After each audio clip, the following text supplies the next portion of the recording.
Praise the lord. ప్రియ సహోదరి సహోదరులందరికీ మన ప్రభువైన యేసుక్రీస్తు నామంలో మీకు శుభములు. అందరూ బాగున్నారా? నిన్నటి జీవవాక్యంలో ప్రార్థనలో స్తుతి ఉండాలి అని నేర్చుకున్నాము. ఇంకా ప్రార్థనలో ఏముండాలి అంటే వాక్య ధ్యానం ఉండాలి, లేఖనాలు చదవాలి. తద్వారా దేవుడు నీతో మాట్లాడుతాడు. ఎందుకు వాక్యం చదవాలి? ఎందుకు దేవుని వాక్యం చదవాలంటే దేవుడు ఏ ఉద్దేశాలతో ఈ వచనాలు రాయించాడో నీకు అర్థమవుతుంది. దేవుని యొక్క ప్రణాళిక నీకు అర్థమవుతుంది. నీవు దేవునికి ఇష్టుడిగా ఇష్టురాలిగా ఎలా జీవించాలో అర్థమవుతుంది. ఈ లోకాశలను ఎలా జయించాలో అర్థమవుతుంది. నీ ఆలోచనలను ఆవేశాలను సరిచేస్తుంది. కాబట్టి దేవుని వాక్యం ప్రతిరోజు నీ ప్రార్థనలో చదవాలి. ప్రార్థన అంటే కేవలం నీ సమస్యల్ని దేవుని యొద్దకు తీసుకొని వెళ్ళటం మాత్రమే కాదు. నీవు వాక్యం చదివిన తర్వాత ఆ వాక్యాన్ని ఎత్తి పట్టుకొని ప్రార్థన చేయాలి. ఎందుకంటే దేవుని వాక్యంలో దేవుని శక్తి ఉంది, ఆయన బలం ఉంది, ఆయన ఘనత ఉంది, ఆయన చేసిన క్రియలున్నాయి.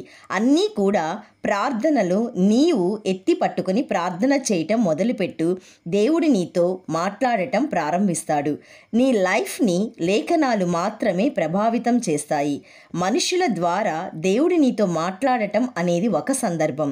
అయితే ఎక్కువ శాతం నీవు మోసపోకుండా బలహీనపడకుండా ఉండాలంటే దేవుని వాక్యం చదువు.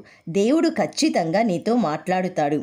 అపోస్తలుడైన పౌలు తిమోతికి వ్రాసిన 2వ పత్రిక 3వ అధ్యాయము 16-17 వచనములో, లేఖనములు దైవావేశము వలన కలిగి ప్రతి లేఖనము నీకు ఉపదేశించుటకును, ఖండించుటకును, తప్పుదిద్దుటకును, నీతి యందు శిక్ష చేయుటకును అని వ్రాయబడి ఉంది. ఈరోజు వాక్యం వింటున్న నీవు ఈ లేఖనాలను ఎత్తి పట్టుకొని ప్రార్థన చెయ్యి. ఎందుకంటే ఈ లేఖనాలు దైవావేశం వల్ల కలిగినవి. మనుష్యుల మాటలు నిన్ను కన్ఫ్యూజ్ చేస్తాయి, కానీ దేవుని మాటలు, దేవుని వాక్యం, దేవుని లేఖనాలు నిన్ను కన్ఫ్యూజ్ చేయవు. నీకు స్పష్టంగా ఉపదేశిస్తుంది, నిన్ను బలపరుస్తుంది, నిన్ను ప్రోత్సహిస్తుంది, నీకు ధైర్యాన్ని ఇస్తుంది. కాబట్టి ప్రతిరోజు నీ ప్రార్థనలో దేవుని వాక్యం చదువు.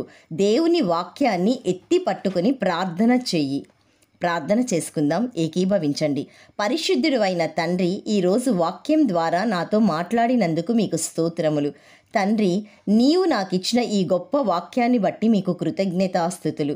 తండ్రి, వాక్యం చదువుటకు, వాక్యాన్ని అర్థం చేసుకున్నటకు నాకు సహాయం చేయండి. నీ కృప నా మీద, నా కుటుంబం మీద నిత్యము దయచేయమని వాక్యమే దేవుడై ఉన్న యేసయ్య నామంలో అడిగి వేడుకొంచున్నాను తండ్రి. ఆమెన్. God bless you.